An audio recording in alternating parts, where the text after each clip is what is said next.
قرآن کریم میں سورہ نساء کی آیت 23 میں اللہ رب العزت نے جن عورتوں سے نکاح حرام ہے یعنی جو محرم ہے ان کی تفصیل بیان فرمائی ہے. ان میں صراحت کے ساتھ بیٹوں کی بیویوں سے نکاح کرنا حرام قرار دیا گیا ہے. یعنی سسر اپنی بہو سے نکاح نہیں کر سکتا، وہ بہو کا محرم ہے. ارشاد ہوتا ہے کہ اور تمہارے ان بیٹوں کی بیویاں بھی تم پر حرام ہیں جو تمہاری پشت سے ہیں. فقہاء کرام نے اس میں تفصیل بیان فرمائی ہے کہ بیٹے کی بیوی سے باپ کو نکاح کرنا جائز نہیں ہے، اگرچہ بیٹے کا صرف نکاح ہی ہوا ہو، اور رضائی بیٹا بھی نسبی بیٹے کے حکم میں ہے، لہذا اس کی بیوی سے بھی نکاح کرنا حرام ہے، اور بیٹے کے ضمن میں پوتے اور نواسی کی بیوی بھی داخل ہے. البتہ قرآن نے یہ جو اسلابکم کی قید لگائی ہے، اس قید سے لے پالک کو نکالنا مقصود ہے کہ اس کی بیوی سے نکاح حلال ہے. یعنی جب لے پالک کا اپنی بیوی سے نکاح طلاق یا موت کی صورت میں ختم ہو جائے تو اس کی بیوی سے نکاح کرنے کی اجازت ہے، کیونکہ وہ اس شخص کا حقیقی بیٹا ہی نہیں ہے، تو اس لیے اس کی بیوی سے نکاح جائز ہے. اس لحاظ سے سوات میں سر عام 17 سالہ لڑکی پر 34 کوڑوں کی سزا جاری کی گئی. ایک تو 10 کوڑے نہیں مارے گئے، 34 مارے گئے. اور وجہ اس کی یہ بتائی گئی ہے کہ وہ اپنے سسر کے ساتھ، جو اب کنفرم ہو چکا ہے کہ اس کا حقیقی سسر ہے، اس کے ساتھ گھر سے باہر نکلی تھی، اور سسر ان کے خیال میں نامحرم ہوتا ہے. یہ بات جہاں ایک طرف انتہائی مزہ کا خیز ہے، دوسری طرف انتہائی افسوسناک اور شرمناک بھی ہے کہ شریعت کے نام لیوا اور اسلامی سزاؤں کا نفاذ کرنے والوں کو شرعی احکامات کا سرے سے علم ہی نہیں ہے کہ سسر محرم ہوتا ہے، نامحرم نہیں ہوتا. لیکن ناظرین، اس تمام ایپیسوڈ میں جو آج سب سے تکلیف دہ بات ہے، جس پر میں بہت لرز رہا ہوں، گھبرا چکا ہوں، وہ بات یہ ہے ناظرین کہ آج کتنے لوگوں نے اس ویڈیو کو دیکھنے کے بعد، کتنے لوگوں نے نادانستگی میں اسلام کو برا کہا ہوگا، کتنے لوگوں نے آج اسلامی سزاؤں کو باربیرک کہا ہوگا، کتنے لوگوں نے آج کفر بکا ہوگا، کتنے لوگوں نے کوڑوں کی سزا کو انسانیت کے خلاف قرار دیا ہوگا. حالانکہ یہ سب قرآن میں موجود ہے، یہ اسلام کا حکم ہے، اس سے انکار نہیں ہو سکتا، نہیں کیا جا سکتا اس سے انکار. آپ کا احتجاج اپنی جگہ پر، آپ افراد کے خلاف احتجاج کریں، آپ فرد کے خلاف احتجاج کریں، آپ اسلام کے خلاف احتجاج کیسے کر سکتے ہیں؟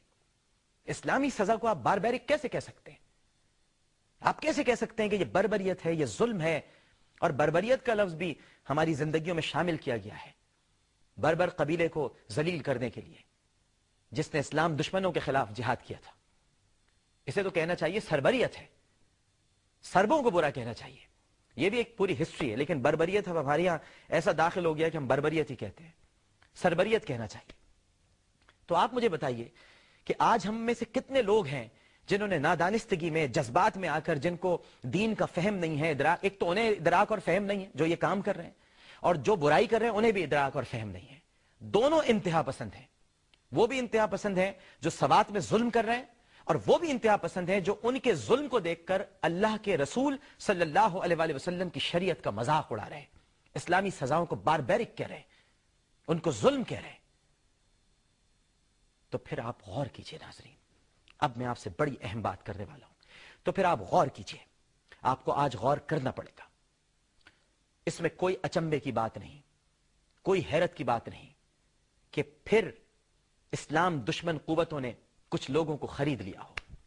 میں سوال کرتا ہوں کہ اس ویڈیو کو دکھانے کے لیے جمعے کے دن کا ہی انتخاب کیوں کیا گیا؟ چھٹی ہوتی ہے بہت سی جگہوں پر، لوگ دیکھ لیں. عورت ہی کو نشانہ کیوں بنایا گیا؟ کیونکہ عورت پر ظلم کے بعد سب تنظیمیں، ساری قوتیں ایک دم کھڑی ہو جاتی ہیں. کہیں اس کے پیچھے ان دشمنوں کی سازش تو نہیں جنہوں نے فیک قرآن بنایا ہے الفرقان کے نام سے، جن کا یہ پروپیگنڈا ہے شروع دن سے کہ اسلام کی تعبیر کرنے والا یہ قرآن، اس میں سے ان آیات کو نکال دیا جائے جو جہاد کا حکم دیتی ہیں، اور ان سزاؤں کو فارغ کر دیا جائے کہ جو انسانیت سوز سزائیں ہیں. اسی لیے انہوں نے ایک ٹرو فرقان بنایا ہے جو کہ بہت بڑے پیمانے پر تقسیم کیا گیا.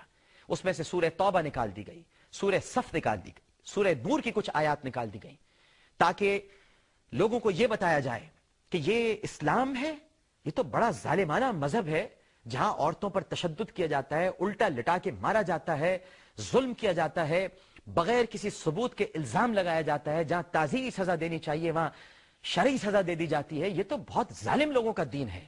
بچو اس دین سے اور ہمیں پاکستان میں داخل ہونے کی انٹری مل جائے. آپ سمجھ سکتے ہیں یہ کون لوگ ہو سکتے ہیں. تو پھر اس میں کوئی حیرت کی بات نہیں اگر وہ ہمارے ہی کچھ لوگوں کو خرید لیں. یہ انہی کے ایجنٹ ہیں. یہ اسلام پھیلانے والے نہیں ہیں ناظرین. یہ شریعت نافذ کرنے والے نہیں ہیں. شریعت ایسے نافذ نہیں کی جاتی ہے.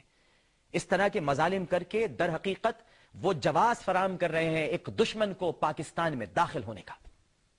اور مجھے بڑی حیرت ہوئی آج ہمارے وفاقی وزیر اطلاعات کے بیان پر. موصوف نے فرمایا کہ یہ تو امن معاہدے سے پہلے کا واقعہ ہے. اچھا پہلے ہو جائے تو ٹھیک ہے, بعد میں ہوتا تو بری بات ہوتی. کیوں صاحب؟ پہلے ہو گیا تو ٹھیک ہے. یہ کیا انہوں نے اسلام قبول کیا ہے کہ پہلے اگر کافر تھے تو ٹھیک ہے, اب تو اسلام میں داخل ہو گئے تو پرانا سب کچھ معاف ہو گیا؟ وہ تو پہلے بھی مسلمان تھے, آج بھی مسلمان ہیں حضور. اگر پہلے کیا تب بھی غلط ہے, اگر بعد میں کریں گے تب بھی غلط ہے. آپ نے ایسوں سے پھر معاہدہ کیوں کر لیا اگر آپ کو معلوم تھا کہ پہلے یہ ایسا کام کرتے تھے؟ کہیں یہ ناظرین کرام ایجنٹ تو نہیں ہے؟ کہیں یہ اسلام کے بھیس میں چھپے ہوئے وہ بھیڑیے تو نہیں ہیں؟ وہ بلیک شیپس تو نہیں ہیں کہ جن کے ذریعے سے ہمارا دشمن یہاں پر انٹری, یہاں پر داخلہ لینا چاہتا ہے؟ میں نام نہیں لے سکتا کیونکہ پروگرام لائیو جا رہا ہے پوری دنیا میں. آپ سمجھ سکتے ہیں کہ وہ کون لوگ ہو سکتے ہیں جو ہمیں ڈالر کے بدلے ہم سے لاشیں لیتے ہیں.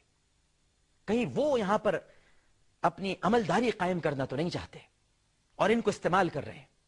ان سے ایسے واقعات کروا رہے ہیں کہ دنیا کو بتا سکیں, روشن خیال لوگوں کو کھڑا کر سکیں, اعتدال پسندوں کو کھڑا کر سکیں, متجددین کے منہ میں زبان دے سکیں کہ یہ ہے اسلام, بچو اس اسلام سے اور آ جاؤ ٹرو فرقان کی طرف جو قرآن ہم نے بنایا ہے, جس میں سے ہم نے اپنی مطلب کی آیات شامل کر دی ہیں تاکہ ان پر عمل کرو. تم چھوڑو اس قرآن کو جو نبی کریم صلی اللہ علیہ وآلہ وسلم پر نازل ہوا ہے. یہ پرانا ہو چکا نعوذ باللہ, یہ منسوخ کر دو معاذ اللہ. اس پر اب بات مت کرو, اب ٹرو فرقان پر بات کرو. ٹرو فرقان, ٹرو فرقان. نیٹ پر جائیے, گوگل پر جائیے, لکھیے ٹرو فرقان. بہت ساری صورتیں نکال کر پھیلا دیا گیا ہے. بہت بڑی سازش ہے ناظرین, بہت ذمہ داری سے احتجاج کیجئے, بہت ذمہ داری سے. اسلام کے خلاف احتجاج مت کیجئے, قرآن میں موجود سزاؤں کے خلاف احتجاج مت کیجئے, نبی کریم صلی اللہ علیہ وآلہ وسلم کے فرمان کے خلاف احتجاج مت کیجئے. جو شریعت کو پامال کر رہے ہیں, جو شریعت کا نام لے کر شریعت کو بدنام کر رہے ہیں, ان کے خلاف ضرور احتجاج کیجئے, اور وہ کوئی بھی ہو سکتا ہے. ہمارے ساتھ حافظ زہیب طیب صاحب نے بھی گفتگو کرنی تھی لیکن ان کی کال مل نہیں پا رہی ہے. پروگرام ختم کرنے کی طرف بڑھتا ہوں ناظرین. جب یہ واقعہ ہوا اور بہت سارے لوگوں کی طرف سے اظہار مذمت کیا گیا, اور جب ہمارے صدر مملکت کی طرف سے اظہار مذمت ہوا, جب ان کی جماعت کے دیگر افراد کی طرف سے اظہار مذمت ہوا, وزیر اعظم صاحب کی طرف سے اظہار مذمت ہوا, تو میرے دل میں خیال آیا کہ اگر آج ایک بچی پر ظلم دیکھ کر انہوں نے اظہار مذمت کر ہی لیا ہے تو چلیے پھر ایک درخواست کر دیتا ہوں. اور سوچا کہ جب پروگرام کروں گا تو یہ درخواست ایک مرتبہ پھر ان کے سامنے پیش کروں گا کہ اگر آپ اپنے اظہار مذمت میں سچے ہیں, واقعی آپ کو دکھ ہوا ہے عورت پر ظلم دیکھ کر, واقعی آپ کو تکلیف پہنچی ہے کہ ایک 17 سال کی بچی کو سر عام لٹا کر کوڑے مارے جا رہے ہیں, واقعی عورت کی حرمت, عورت کی عزت, عورت کی تعظیم آپ کے خیالات میں, آپ کے فکر میں, آپ کے شعور میں ایک مرتبہ پھر سے جوان ہو گئی ہے, تو پھر میں آپ سے گزارش کروں گا کہ کم از کم آج ایک کام تو کر ہی دیں کہ اپنی کیبنٹ میں موجود ایک شخص ہے آپ کے یہاں, اسرار اللہ زہری, کم از کم اس کو تو باہر نکالیں, جس نے 5 عورتوں کی زندہ دفن کیے جانے پر یہ کہا تھا کہ یہ ہماری تہذیب ہے, یہ ہماری روایت ہے, یہ ہماری ثقافت ہے, ہم تو اسی طرح عورتوں کو زندہ دفن کرتے رہیں گے. تو کم از کم اس اسرار اللہ زہری کو ہی آج باہر نکال دیجئے, اس کو ہی کیبنٹ سے باہر نکال کر یہ بتائیے کہ واقعی آپ کو عورت کی تکریم, عورت کی تعظیم اور عورت کو کے مقام کو تسلیم کرنے کا خیال ہے. پہلے یہ تو کیجئے جو آپ کی دسترس میں ہے, جو آپ کے ہاتھ میں ہے. وزیر اعظم صاحب, آپ تو سید